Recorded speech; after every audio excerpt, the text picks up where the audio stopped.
The ship lurched. Not the polite tilt of a ferry, but the sickening drop of a coaster car cresting its first invisible peak. My stomach stayed behind, while the rest of me shot forward, dragged by the chain of consequence I'd spent years pretending wasn't hooked through my ribs. Lord Paranoid leaned over the railing of my skull, top hat tilted, monocle fogged with glee. "Tickets, please," he hissed, voice like a fingernail dragged across wet glass. Lady Anxiety stood beside him in a gown stitched from every unsent apology I'd ever swallowed. She smiled with too many teeth and offered me a silver tray. On it lay the blood orange, now split open, seeds pulsing like tiny black hearts. I took it. Of course I did. My hands have never been my own. The fruit bled into my palm, warm and accusatory. I bit anyway. Sour exploded across my tongue, not citrus but memory.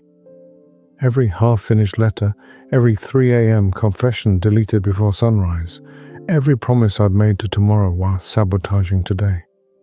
The juice ran down my wrist and spelled words on the deck: coward, liar, late, late, late.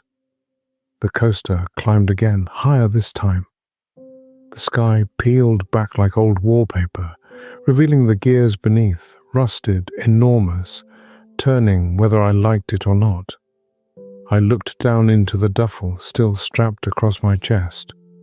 It had grown heavier, pregnant with everything I'd refused to unpack.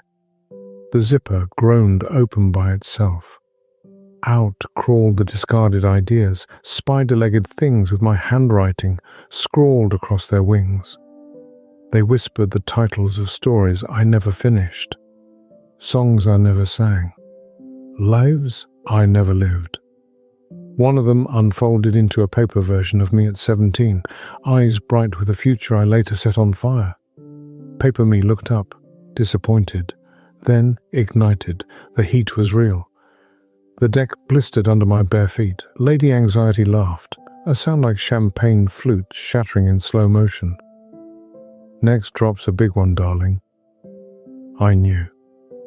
I could feel the abyss yawning below, black water, no bottom, just the long fall, where excuses finally run out of breath.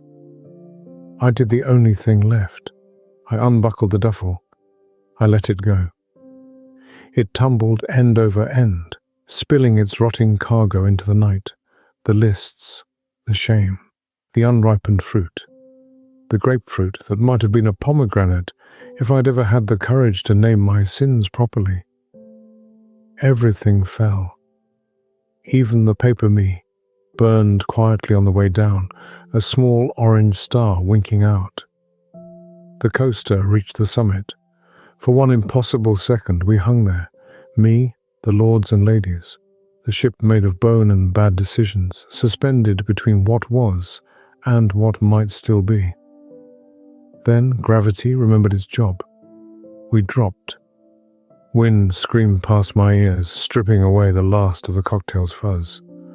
No more butler, no more usher, no more fool. Just a man falling with empty hands and a mouth full of blood-orange truth. I laughed, couldn't help it. The sound tore out raw and ugly and alive. Somewhere beneath me, the water waited, cold, honest, ready to drown or baptize, maybe both. I spread my arms. Let's see which one it feels like when I hit.